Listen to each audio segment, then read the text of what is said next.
Hi guys, it's Kriya's Times GFI back again with another video. My name is Jackie, Hector, Yvonne, Kirsten, Ralphie, Lex, Ruben. and today we're going to be doing 10 most asked questions in the real estate. Well, first of all, I'd like to say, guess who's back? Back again. Welcome back, Jackie, from that long vacation. I hope you enjoyed it. Yep. Yeah, you guys, that's quite a time you got there, huh, champ? Yep. see a Fruit Loop bird over there? All right. So the 10 most asked questions in real estate, we'd had some messages asked to us. They were asked to remain anonymous.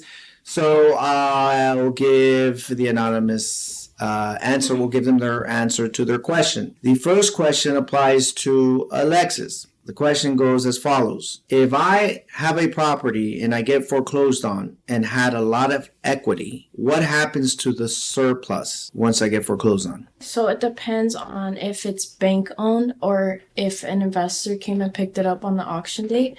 And then whatever the investor picked it up for, you take that and you subtract the payoff of what they were delinquent on. Okay. And they can take that cash and I believe it's the first lender, the first lien, they have the choice of taking that extra cash, but for some reason, a lot of the time they don't want it.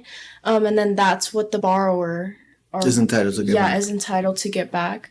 But you do have to subtract like attorney fees, which would be about $4,000, and then subtract the fees that we charge to process that, and then that's what they would get. Okay, At so the there, end, and whoever was on title when they owned the property, it has to be split in half between them.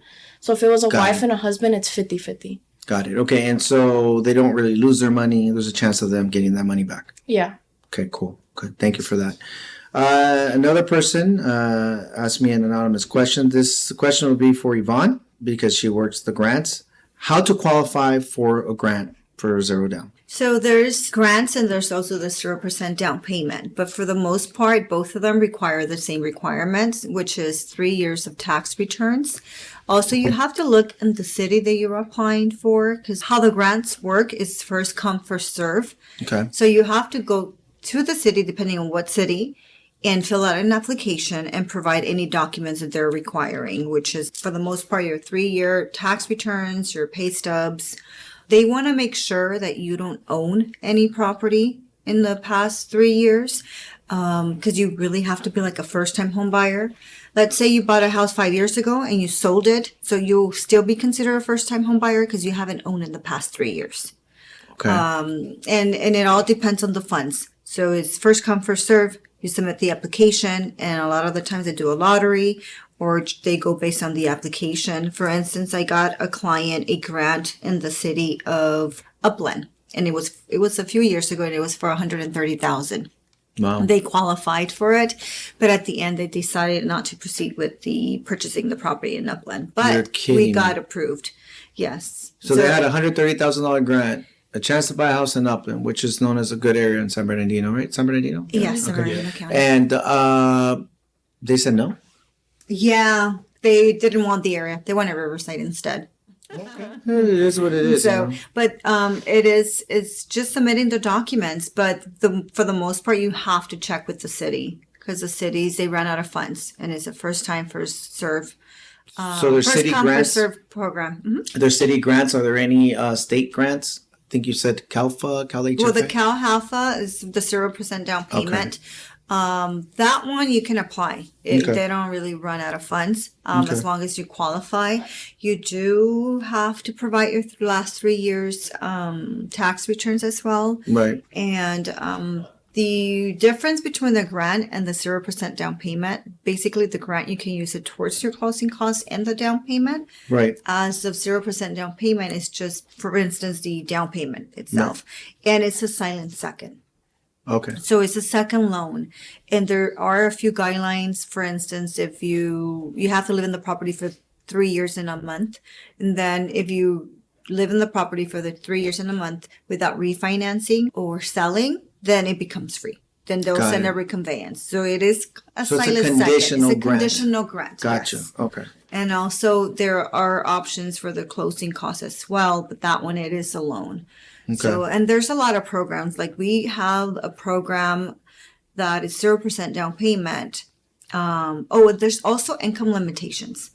So it's based on the county limits and also it's medium to lower income. Got So it. you have to qualify in order to be able to get those grants and also for the 0% down payment. Okay, so you can't be a millionaire and say, let me have a No. grant. Got it. Okay. Except for the program that we have, they'll help you with the down payment. Right. On that one, it's an FHA loan and we can lend full up to 56%. Okay. There's no income limitation. It is conforming only. And the good thing is that they just raised the conforming loan limits. So it will be helpful for those buyers who are buying FHA.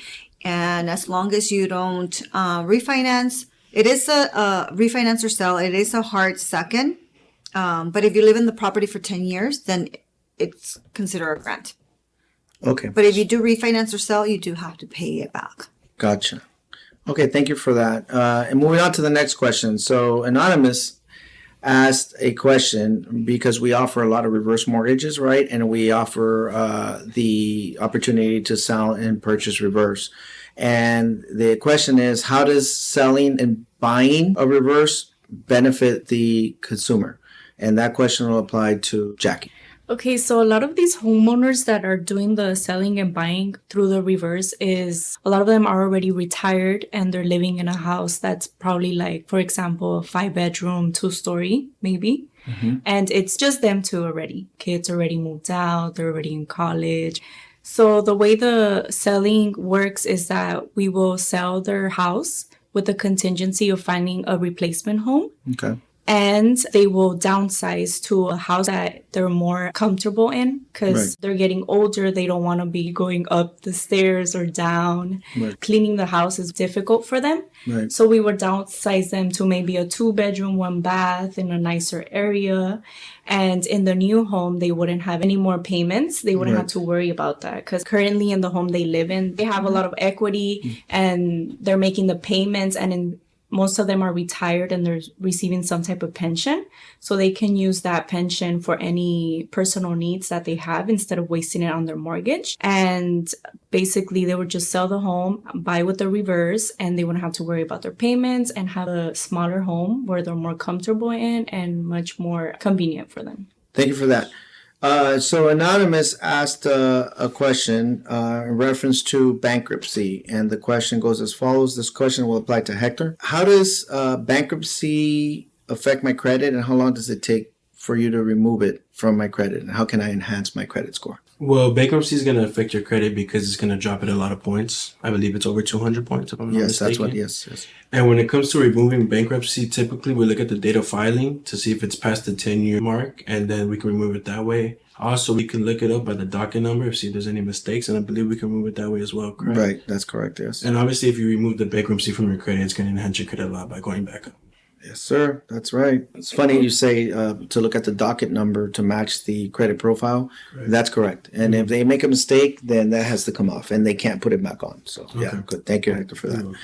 The next question, Anonymous asks, how much do I have to pay an agent to help me buy a house? And that question will apply I to would say Kirsten. like $500,000. I'm just kidding. Yeah, no, actually, as a buyer, you don't have to pay your agent anything. It actually comes from the seller's net proceeds.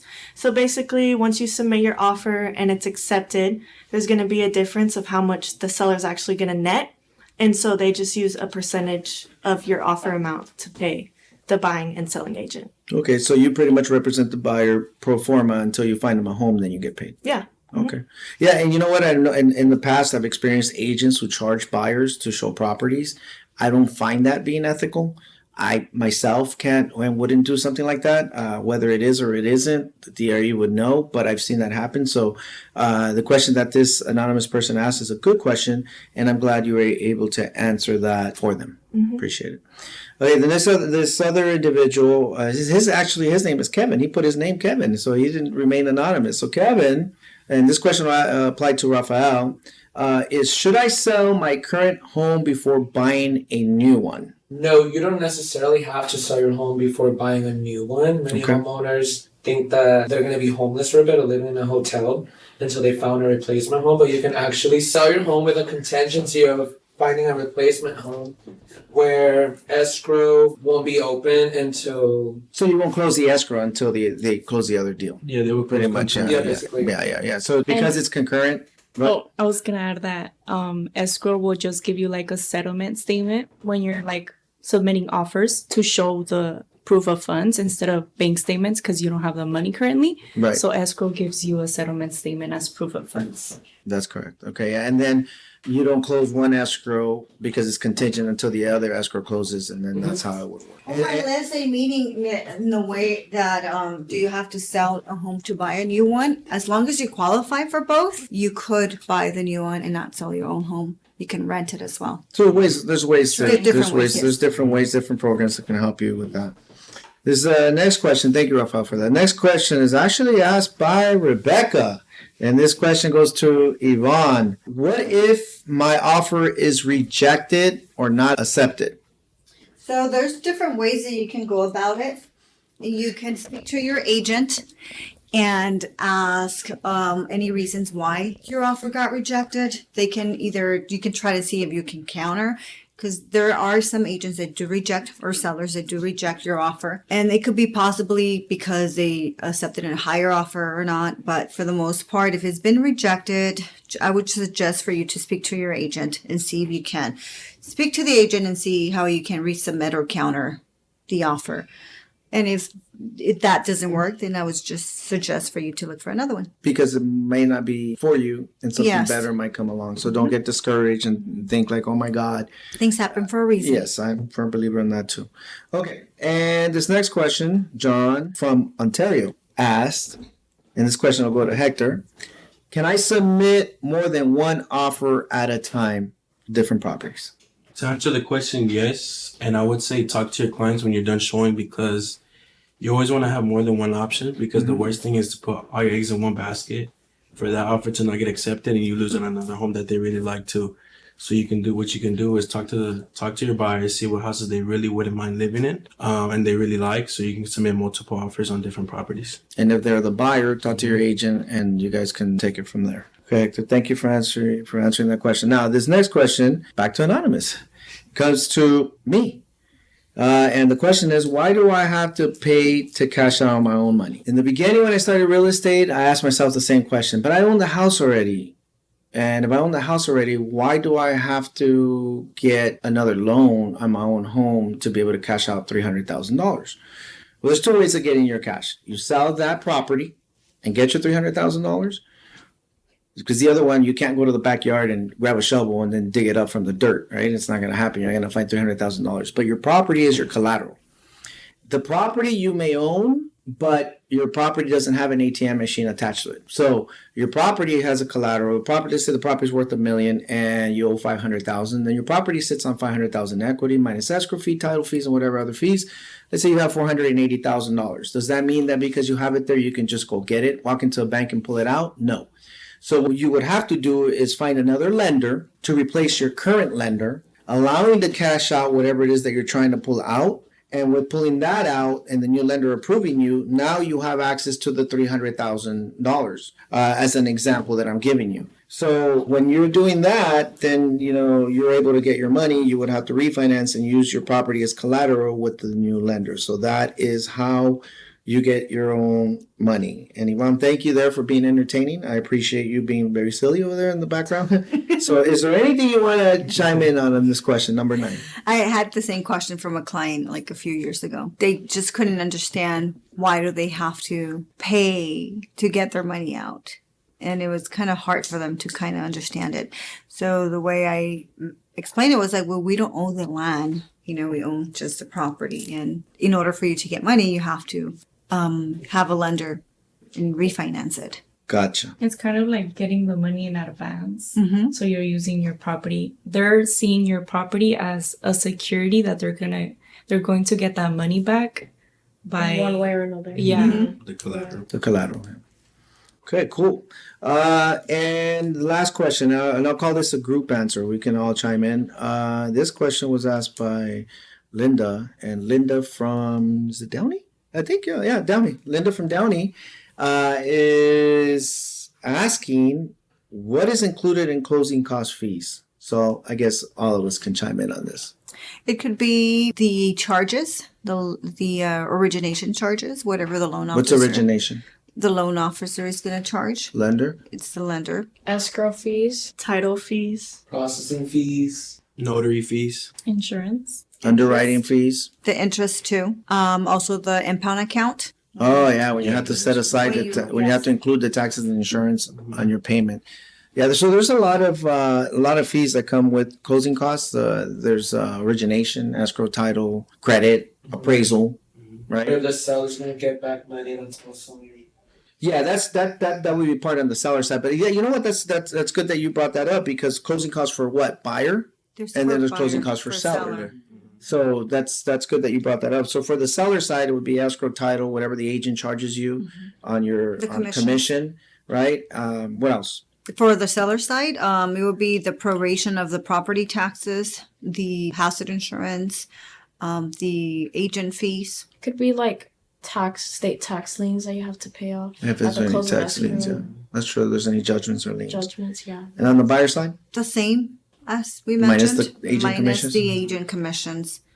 Cool. Well, sometimes if the agent does charge an extra, like for instance, there's an agreement where buyer's agent states their services are worth 3%, and if the seller's only paying 2.5%, and the buyer agrees, then they'll pay the extra 0.5 point to the selling agent.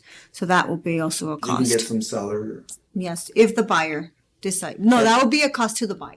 Yeah, and I think we're at a market right now where sellers are now starting to help with closing costs. Would you guys agree on that? Yes. Definitely. That's what's going on. And then the values are kind of like dwindling slightly, maybe 10, 20,000, or these houses are sitting on the market for a long time, right? Okay, so I guess and there's more questions. I just, these are the best questions that were asked to us. There was actually about 18. And thank you everyone for following us and making comments and reaching out to us on the side. I just think that if you guys have more questions, please continue to ask. There are 7 of us here. We, for the most part, will be 7 unless somebody goes on vacation again or somebody runs into like a bee and they get stung by a bee and they can't wake up. Or a mosquito. Yeah. Anyways, with that being said, I mean, if you guys have questions, please reach out to us. One last thing before we leave, and this is going to be random out of nowhere. Where do you think with the programs? We had a meeting earlier, and on the programs, the home equity line of credit. And I'll just randomly pick Hector. Where do you think the home equity line of credit could benefit a person that is currently in a great loan on their first, that they sit on a 3% rate, but they don't want to refinance to get back into a 5 or a 6? The HELOC would benefit them in what way? They would be able to cash out money and not have to start a new loan all over again. And get a smaller loan Get a smaller loan at a smaller at rate. a better rate. And Jackie, in the DSCR, which is for investors or people who own second properties, how would the DSCR benefit them? This program is not based on income or tax documentation. It's all based on if the rent covers the mortgage and if the appraisal comes out good. To match the... Yeah. Okay, cool. And as long as you're a homeowner for 12 months. So you don't have to be an investor as long as you're already a homeowner. Nice. Okay, business-related seconds. How would that benefit a consumer, a client? Well, let's say the client is looking to start a business. There could be some fees that they just don't have out of pocket. They could pull out a business second on their home, use their equity to help them start their business, and also take 30% on the side just for extra. So it's money and then no income. Oh yeah, no Documentation? income documentation, no FICO required. You just need the equity in your home and the business. Okay, good. Yvonne, on the FHA, the 203K, can you how would that benefit a client? So if the property needs repairs, let's say cosmetic repairs, it cannot be structural, needs paint job, windows, anything under 35,000, that's the only way you can buy a property that needs repairs under FHA. So how it works, if the property, let's say, is 200,000, the repairs are 15,000 just to do the cosmetic work, you would have to qualify for 215,000. So you're paying for the repairs. Then you would have to choose. HUD will give you a list of Contractors. contractors where you can choose and obtain bids. Then you choose whatever bid you decide to go with. The escrow funds, those 15K are going to be holding escrow. And then the company is going to start doing the work. And they give the funds to the construction company as they go through each phase. And once it's completed, I believe you have like 2 months or 60 days. You can move in. You can move in. Okay, So awesome. that's the only way you can buy an FHA loan, you can buy a property under FHA needing repairs. Because as you know, FHA's first-time home buyers, the property has to be in move-in condition. The property has to qualify as well as the borrower in order to obtain an FHA loan. Thank you, Ms. Yvonne. Thank you for that. Welcome. Go ahead, continue having your energy drink. Raphael, jeez. What would make you different than any other agent if you were representing a seller? What makes you different? Why should I pick you? If you're gonna sell your home, Yeah. I think, I believe, not I think, You know. I believe that you should choose me just because I'm very helpful and I like to provide all options available to the table. And if it comes to commission or anything like that, I am willing to cut it, bring it down, just if you see that you need some type of aid or you're going through a hardship. Okay. I wouldn't mind cutting my commission just to help you out. And also, I do know Spanish and English, so it makes it. I think I'll answer this one for you. You also go and paint and clean and do extracurricular stuff to be able to get the loan to close. You did yard work. You installed the carbon monoxide. You didn't have to. I'll speak for most of you guys because I think all of you guys have gone above and beyond for helping the client because you know that helping a person, hopefully they remember you for what you've done, and help them out, and so that would make you different, Raphael. So And then also, he's always so happy. I know, Go lucky. I know. Energetic. So the next question, Alexis, and then we'll finish out. We'll finish the episode 9. Alexis, when it comes to saving a home, why are you my best option? She knows all her programs. Yeah, there's different programs and options depending on your situation. And if you own a business, if it's an investment property, there's always different options. And I would, Go above and beyond. Yeah, and I would do what's best for you. I'm not going to put you in a situation or in another predicament if I know you can't afford a certain program. But yeah. Nice. Okay, so you go above and beyond, pretty much, right? Okay. Did I ask you? I did ask you. Right? You did. I did. Okay, cool. All right. With that being said, We just haven't asked you. I know I was gonna say that. what What makes you the best broker? you guys? Simple. Appreciate Aww. I was crying. That's it right there. That's it. Bottom line. So, anyways, and say I just have to ask this question. I know it's dumb. I asked the last time, what animal would you be and why? Right? And just be real quick. What kind of car would you be and why? Tesla, That's a great That's a question. good one. Why Tesla? Bugatti. a lot of features. And I'm electric. Raphael? I'm gonna choose Tesla because that's my dream car right now this year. Jackie? A G-Wagon. Why? A pink one. Because she's cute. Hector. That's a great question. I'm gonna say a Ford Raptor. Okay. It's built for tough, All right. Okay. Lonsky? I said a Bugatti Bugatti? because it's fast. Okay. I'll say Lambo because they're Lambo? fast. Actually, say that too. yeah, Lambo's actually a good one. I would actually Ferrari. Spider. I'd be a Ferrari, and I'd be a red one. Nice. So you guys just want to be cars that put people in debt. No, it's for the elite. Woman, I'm paying mine off. And I'm not Well, if dead. I can't buy one, I'm gonna be one. From a car. Oh man, that's funny. All right. With that being said, you guys any last words you guys want to say before we chime out? Anybody want to say anything motivational? Anything to anyone? Keep the hustle going and don't let just remember anything that you go through is a learning experience to make you stronger and for you to grow. So just keep going. And small steps every day. Even though some days you feel like you're going backwards, but as long as you don't give up and just keep going. X. I agree with Jackie 100%. Yeah, keep hustling, prospecting. You don't know what next week is gonna bring or what tomorrow might bring. So just always have your hopes up and be grateful to be able to open your eyes every morning. Yes, and be friendly to everyone you meet because you never know when you're going to need them. Very true. I'm going to say surround yourself with positive people. You become who you surround yourself with. Being positive is one of the greatest things. And positive doesn't mean you have to go and give somebody $100,000. You just simply have to say good morning, a smile, maybe a kind word to that individual. Small little things that you can do for someone else can go a long way. But positive people will give you positive thoughts and positive energy. The world revolves around good and bad. I'm hearing in 80-20, 80 bad, 20 good. So we're that 20, and we want to make the 20 of the 80. Right? And so surround yourself with positive people, share the energy, and always look up, look forward, and always stay up. With that being said, Ruben here. I'm out. See you guys next week. Hector out.